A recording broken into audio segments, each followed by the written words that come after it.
네, 우리 앞뒤 좌우 서로 함께 사랑합니다, 축복합니다, 감사합니다.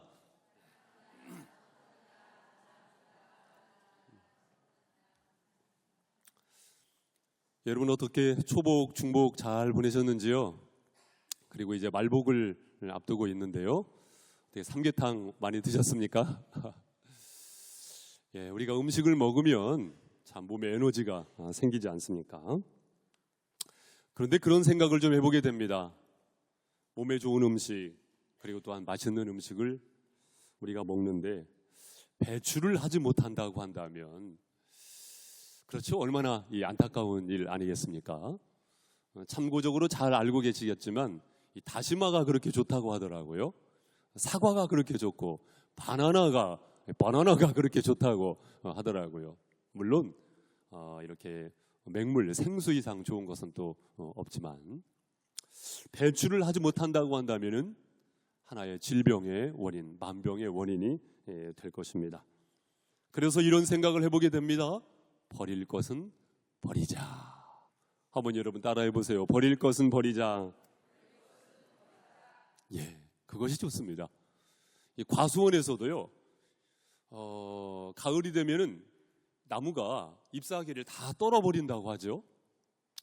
그래야 다음 해 봄이 되면, 그리고 또한 여름, 가을 맞이해서 싹도 나고 성장하고 열매도 결실도 더 잘 맺힌다고 합니다. 그래서 만약에 이 나뭇잎을 다 떨어내지 못했을 경우에는 과수원지기가 이 쌀이 빗자루를 가지고 이파리를 떨어낸다고 그래요. 그러면 더 건강하게 이듬해 이 나무가 잘 성장을 한다고 합니다. 버릴 것은 버려야 합니다. 우리 영적인 삶에 있어서도 그대로 적용이 되어지는 것 아닌가 생각을 해보게 됩니다. 빌립보서 3장 8절 이하의 말씀에 보면 사도 바울이 그리스도를 아는 지식이 가장 고상하기 때문에, 그리스도를 아는 지식이 가장 고상하기 때문에 내가 가지고 있었던 이전의 것들을 배설물처럼 여긴다고, 버리겠다고, 아깝지 않게 버리겠다고 고백하고 있는 것 아니겠습니까? 요즘 근간에 우리 성도님들 예레미야서 큐티하고 있으리라고 생각이 됩니다. 특별히 요즘에 우리가 함께 보시는 말씀의 흐름은 그렇죠. 남유다 백성들에게 애굽으로 돌아가지 말라. 하나님께서는 이미 바벨론을 통해서 심판을 예고하셨고 또한 진행 중에 있는데, 그것을 직면할 것을 사실상 예레미야 선지자를 통해서 말씀을 하셨어요. 그런데 어떻습니까? 사람들이 자꾸 애굽으로 가려고 하는 겁니다. 두드러진 이유도 하나 있었죠. 그것이 무엇이냐면 이스마엘이 바벨론 왕이 세웠었던 총독, 바로 이 그다랴를 죽였기 때문에, 그에 대해서 바벨론이 아마 보복을 하고 또한 더 큰 징계를 할 것이다 라는 추측 속에서 애굽으로 자꾸 돌아가려고 하는 겁니다. 하지만 하나님의 뜻은 그것이 아니다. 예레미야 선지자를 통해서 가지 말라고. 왜 가지 말라고, 애굽으로 가지 말라고 말씀을 하셨을까요? 아마 가장 큰 이유는 그것이었을 겁니다. 애굽이 소위 말해서 우상 백화점과도 같았거든요. 우상이 너무나도 많은 땅이 바로 애굽 땅이었거든요. 그래서 여러분 아시다시피 출애굽 당시에도 몇 가지 재앙? 10가지 재앙. 10가지 재앙이 그 땅 가운데 임하게 되잖아요. 그런데 이 10가지 재앙 모두가 사실은요, 그냥 재앙이 아니고 애굽에서 섬기는 10가지 신이었습니다. 신들이었습니다. 피, 개, 이, 파, 악독, 우매, 흑장, 장자의 죽음까지 나일 강물이 핏물이 됐다라는 것은요, 그들이 그토록 섬기고 있었던 우상 나일강의 신이었거든요. 그 신이야말로 무색한 신이라는 것을 보이고, 장자의 죽음, 장자를 우상처럼 섬겼거든요. 그 우상을 탈피하게 하였던 출애굽 사건을 기억하고 있을 것입니다. 애굽으로 가게 되면 우상을 숭배하게 될 것이 뻔하게 될 것이기 때문에 애굽으로 가지 마라. 그런데 이스라엘 백성들이 어떻게 했습니까? 첫 절이었죠. 15절 말씀으로 우리 함께 읽겠습니다. 15절 시작. 이제 여호와의 말씀을 들으라. 만군의 여호와 이스라엘의 하나님께서 이와 같이 말씀하시되 너희가 만일 애굽에 들어가서 거기에 살기로 고집하면, 자, 애굽으로 들어가서 거기에 살기로 고집하면 17절도 무릇 애굽으로 들어가서 거기에 머물러 살기로 고집하는 모든 사람은 이와 같이 되리니 곧 칼과 기근과 전염병에 죽을 것인즉 내가 그들에게 내리는 재난을 벗어나서 남을 자 없으리라. 고집하면, 고집하는. 여러분, 마땅히 이스라엘 백성들이 당시에 버려야 할 것이 있었습니다. 그것이 뭐라는 거예요? 고집이라는 것입니다. 고집. 따라해 보십시오. 고집.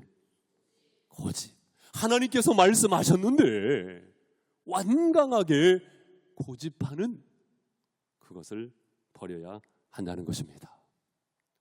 바로 왕이 그랬잖아요. 아주 완강하지 않았습니까?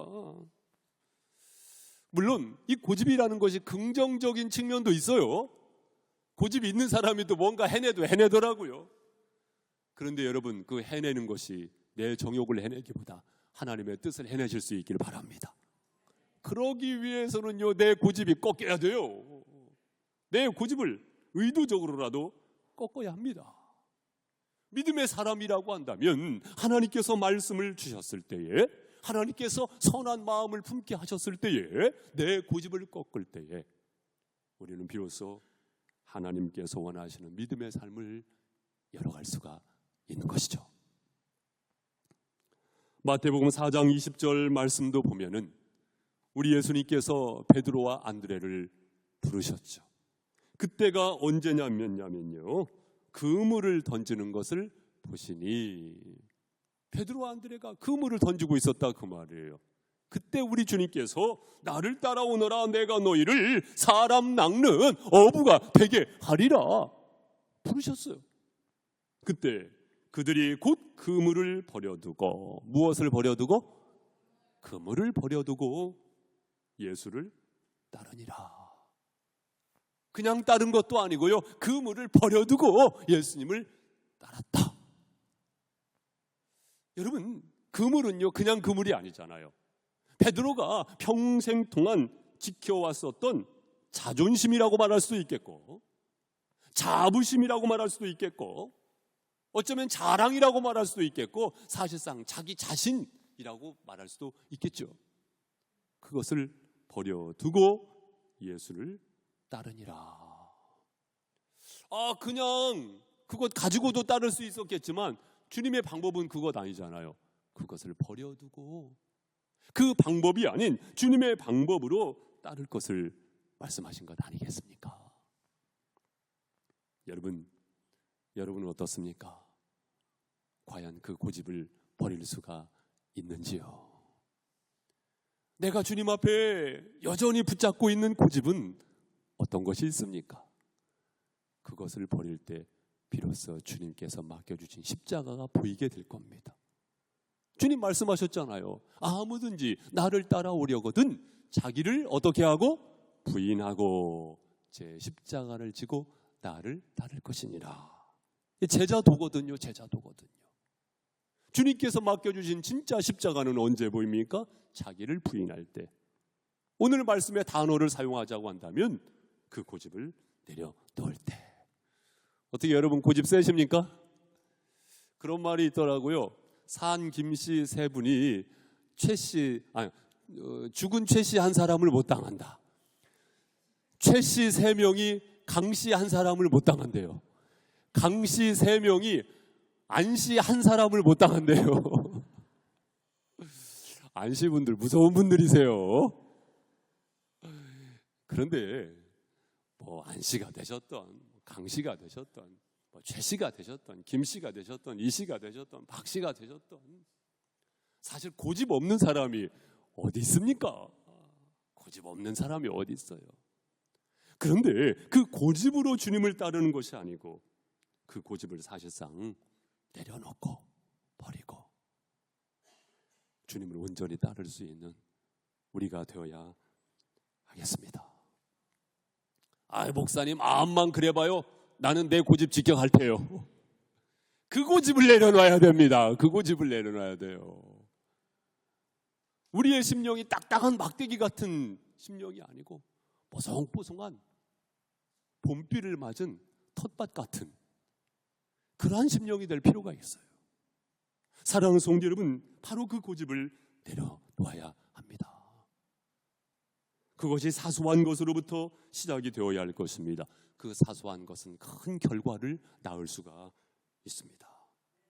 사랑하는 성도 여러분, 우리 모두가 온전히 주님을 따르는 믿음의 사람들, 우리 교회 내 자신이 될 수 있기를 주님의 이름으로 권면을 드립니다.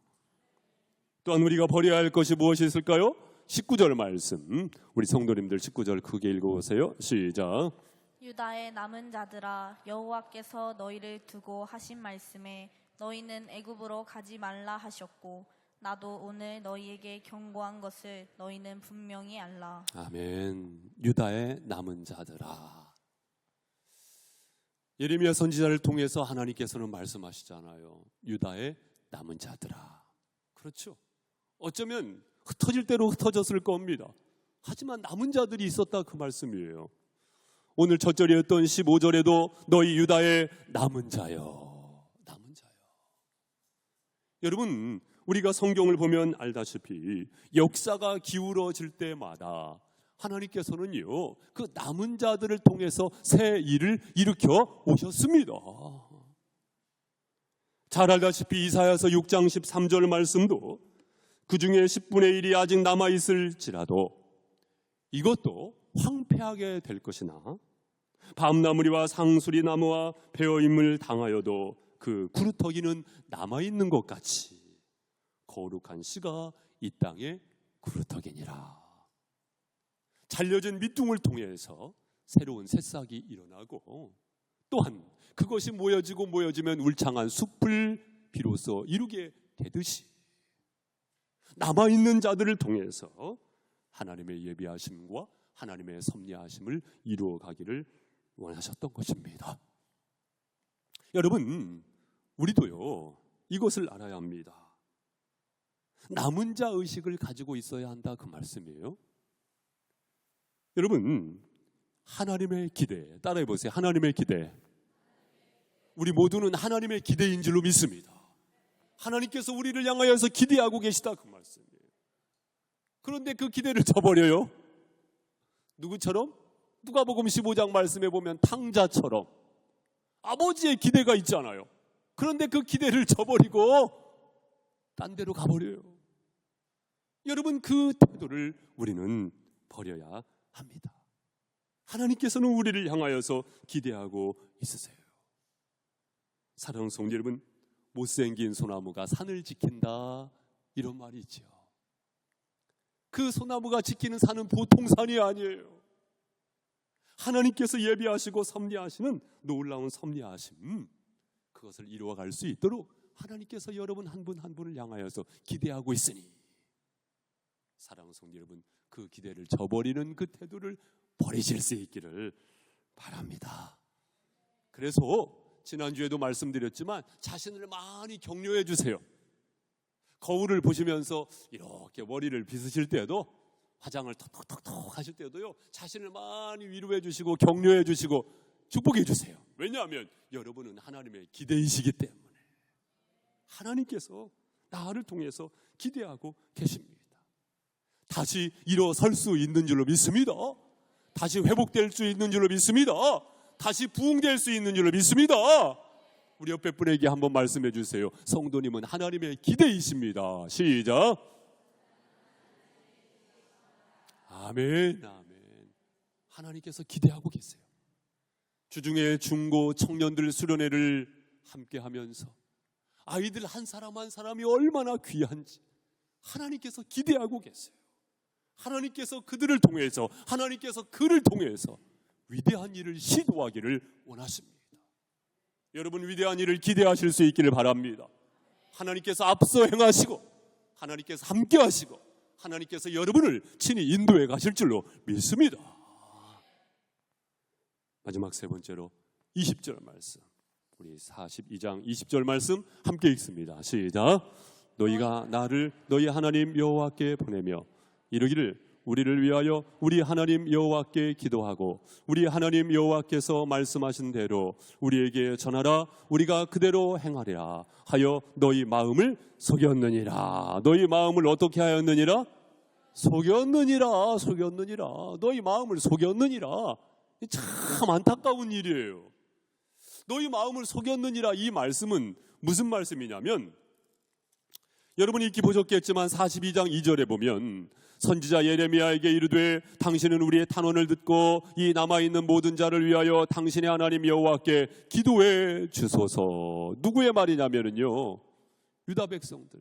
그들이 예레미야 선지자에게 기도해 주소서. 우리를 위해서 기도해 달라고 기도 부탁을 하고 있는 겁니다.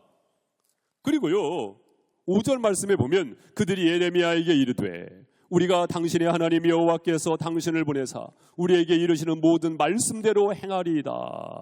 여호와께서는 우리 가운데 진실하고 성실한 증인이 되시옵소서. 말씀대로 행하리이다. 그러니까 우리를 위해서 기도해 주시고, 그리고 또한 하나님께서 말씀하시면 그 말씀을 우리에게 전해 주세요. 그러면 말씀대로 행하겠습니다. 그런데 예레미야 선지자가 하나님께서 주신 말씀을 따라서 애굽으로 돌아가지 말라고 했지요. 그런데 그 말씀을 어떻게 해요? 따릅니까? 말씀을 저버립니까? 말씀을 저버리잖아요. 말씀을 저버립니다. 어떻게 보면 기도 부탁을 하고 말씀을 기대하고 말씀을 따르겠습니다, 순종하겠습니다. 신앙 참 좋은 것 같잖아요. 그렇잖아요? 신앙이 참 좋은 것 같잖아요, 표면적으로. 그러나 결과적으로는 어때요? 말씀을 따라 행하지 못하는 안타까운 모습입니다. 그래서 예레미야 선지자가 말하고 있는 거예요. 너희 마음을 속였느니라. 마음을 속였느니라. 거짓 맹세죠. 여러분, 혹여나 이러한 실수가 있어서는 안 되겠습니다. 맹세를 하고 결국은 거짓 맹세가 되어지는 그 태도 혹은 그 행위, 그것을 마땅히 버려야 할 줄로 믿습니다.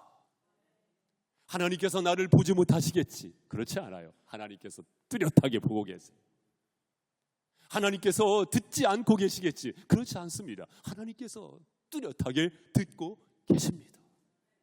하나님께서 모르고 계시겠지. 그렇지 않습니다. 하나님께서 명확하게 알고 계십니다.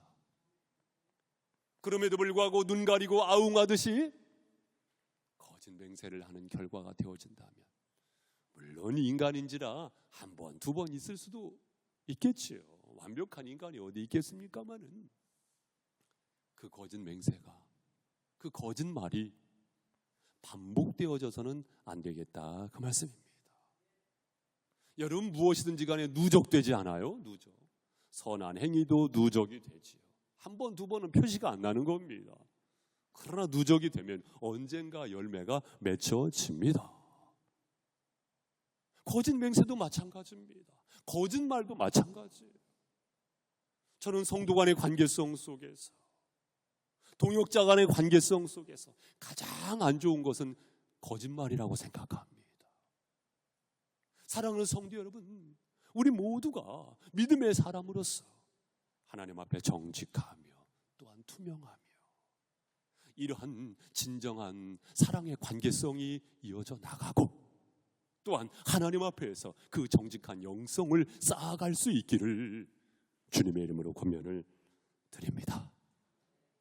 요즘에 날씨도 참 덥고 짜증나기도 하고 무기력하기도 하고, 올림픽에서 좀 신유빈이 메달 좀 따졌으면 좋겠는데 메달도 놓치고 참 안타깝죠. 날씨도 너무나 덥고 참 이렇게 좋은 컨디션을 유지하기가 쉽지 않은 것 같아요. 하지만 사랑하는 성도 여러분, 이럴 때일수록 우리가 하나님 안에서, 믿음 안에서 깨어있는 믿음의 삶을 살아가야 할 줄 믿습니다. 하나님께서 우리에게 어떠한 선한 부담을 주실 때는요, 재앙이 아니고 평안을 위하여, 미래와 희망을 주시기 위하여, 그 말씀이 예레미야 29장 11절 말씀이잖아요. 너희를 향한 나의 생각을 내가 하나니 평안이요 재앙이 아니니라 너희에게 미래와 희망을 주려는 것이다. 그렇습니다. 사랑하는 성도 여러분, 더욱더 미래를 바라보시고 비전을 품으실 수 있기를 바랍니다. 희망을 주시는 하나님, 꿈을 이루게 하시는 하나님, 그 하나님을 믿고 나가시면서 어쩌면 번거로울 수 있겠죠. 어쩌면 짐이 될 수 있겠죠. 사랑하는 성도 여러분, 우리가 더욱더 믿음 안에서 깨어서 믿음의 시간들을 열어가야 하겠습니다. 사랑하는 성도 여러분, 버릴 것이 있다고 한다면 과감히 따라해보세요. 과감히 버리실 수 있기를 바랍니다. 우리 예수님께서 그러셨어요. 내 뜻대로 하지 마옵시고 아버지의 뜻대로 되기를 원하나이다. 자신의 고집을 버리시고 아버지께서 기대하시는 그것을 향하여서 믿음의 삶을 열어 가셨죠. 사랑하는 성도 여러분, 한 주간의 삶이 그 예수 그리스도의 발자취를 따라가는 믿음의 삶이 되실 수 있기를 바랍니다. 성령께서 함께 하실 줄로 믿습니다. 기도합니다. 사랑하는 주님 감사합니다.